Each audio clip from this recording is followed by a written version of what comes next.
नमस्कार मित्रों। आज चिंतन में शुभ कर्म ही पुण्य कर्म है। यह विश्व कर्म प्रधान है। हम अच्छे बुरे जैसे भी कर्म करते हैं उसका फल हमें भोगना ही पड़ता है।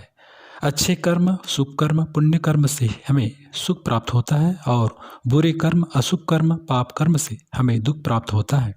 इसका अर्थ यह हुआ है कि कर्म ही सुख और दुख का कारण है। सुख और दुख हमारे कर्मों का ही परिणाम है, प्रतिफल है। यदि हमने अच्छे कर्म किए हैं तो एक न एक दिन उसका सुफल हमें प्राप्त होकर रहेगा। ब्रह्मांड में ऐसी कोई ताकत नहीं जो हमें हमारे शुभ कर्मों पुण्य कर्मों के सुफल से वंचित कर सके। हम ब्रह्मांड की किसी भी कोने में रहते हों, हमारे सुंदर कर्मों का सुंदर परिणाम सुख के रूप में हमें प्राप्त होकर रहेगा। उसी प्रकार यदि हमने बुरे कर्म किए हैं अर्थात हिंसा हत्या व्यभिचार दुराचार अत्याचार बेईमानी भ्रष्टाचार जैसे अनैतिक और पापपूर्ण कर्म किए हैं तो हम ब्रह्मांड में जहाँ भी हों हमारे कर्म हमारा पीछा करते रहेंगे और उन कर्मों का दुखद परिणाम हमें न्यूटन की गति के तीसरे नियम के अनुसार मिलेगा।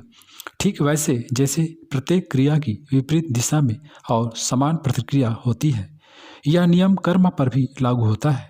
जैसे दीवार पर फेंकी गई गेंद लौटकर फेंकने वाले की ओर आती है, उसी प्रकार हमारे द्वारा किए गए कर्म हमारी ओर लौट आते हैं।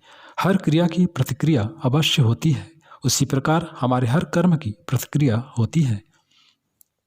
यदि कर्म शुभ है तो उसका प्रतिक्रिया भी शुभ ही होगी, और अर्थात कर्म करने वाले के जीवन में शुभ होगा और यदि कर्म अशुभ है तो अशुभ कर्म की प्रतिक्रिया भी अशुभ ही होगी, और अशुभ कर्म करने वाले के जीवन में निश्चित ही अशुभ होगा, बुरा होगा, दुख होगा।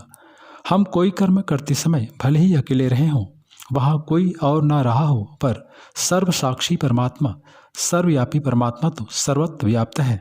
वह हमारे द्वारा किए जा रहे हर कर्म का साक्षी है, गवाह है। इसके साथ ही हमारी आत्मा भी हमारे हर कर्म की साक्षी है। हम बुरे कर्म करते हुए दुनिया की नज़र में भले ही अच्छे बने रहें, पर हमारी आत्मा तो हर पल हमारे साथ है और हमारे अच्छे बुरे हर कर्म की साक्षी है। भला उससे हम कोई चीज़ छिपा भी कैसे सकते हैं। हमारी आत्मा में हमारे हर कर्म का लेखा जोखा है। अस्तु हमारे हर अच्छे बुरे कर्म का परिणाम एक न एक दिन अवश्य ही प्रकट होगा। हाँ, कुछ कर्मों का फल तो तत्काल ही मिल जाता है, पर कुछ कर्मों का फल वर्षों बाद भविष्य में या अगले जीवन में भी प्राप्त होता है, पर मिलता अवश्य है। बीज बोते ही बीज वृक्ष तो नहीं बन जाता। हाँ, उसे बीज से वृक्ष बनने में समय तो लगता है। हमारा हर कर्म ही बीज है जो एक न एक दिन अंकुरित होता हुआ विकसित होता हुआ वृक्ष के रूप में परिणत होगा, और उस वृक्ष में सुख और दुख के फल लगे होंगे जिसका भोग हमें करना ही होगा। इसे ही कर्म भोग कहते हैं। कोई व्यक्ति यदि हर पल सुख शांति और आंतरिक प्रफुल्लता का अनुभव करता है तो यह उसके द्वारा किए गए शुभ कर्मों का ही परिणाम है, और यदि किसी व्यक्ति का जीवन दुख पीड़ा और वेदना से भरा हुआ है तो यह भी उसके बुरे कर्मों का ही परिणाम है। जैसे हम जहाँ भी हों हमारी आत्मा हमारे साथ होती है, वैसे ही हम जहाँ भी हों हमारे कर्म हमारे साथ होते हैं। हमारे द्वारा किए गए कर्मों का प्रभाव संस्कार असर हमारे ऊपर सदैव बना होता है, और कर्मों के प्रभाव से फलस्वरूप ही हमारे जीवन में सुख और दुख घटित होते हैं।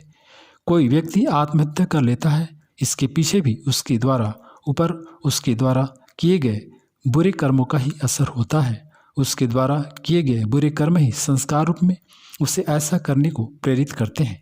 किसी की हत्या दुर्घटना आर्थिक बदहाली अशांति आदि के पीछे भी उसके कर्मों का ही हाथ होता है। अस्तु यह तो स्पष्ट है कि हमें हमारे कर्मों से कोई भी बचा नहीं सकता है। हमारे कर्म हमारे सम्मुख दुख और सुख साक्ष्य के अभाव में भी पुलिस और अदालत से बचा जा सकता है, बरी हुआ जा सकता है, पर ईश्वर की अदालत से बचा नहीं जा सकता, क्योंकि ईश्वर के घर में देर है अंधेर नहीं। कर्मफल का सिद्धांत बड़ा अकाट्य है। कर्मों का फल हमें अवश्य भोगना पड़ता है। इस संबंध में परम पूज्य गुरुदेव ने ठीक ही कहा है कि पुलिस अदालत है आसान किंतु अटल है इस विधान। ईश्वर का विधान बड़ा अटल है, कर्मफल का विधान बड़ा अटल है। हमें हमारे कर्मों का फल मिलकर रहता है। इसलिए समझदारी इसी में है कि हम सदैव बुरे कर्मों से बचे रहें, बुरे कर्म करने से बचें और सदैव शुभ कर्म पुण्य कर्म करें, जिससे हमें सुख की प्राप्ति हो, पुण्य की प्राप्ति हो। शुभ कर्म करने से ही हमें पुण्य की प्राप्ति होती है और पुण्य से ही हमें सुख की प्राप्ति होती है। पुण्य से ही संकट में हमारी रक्षा होती है।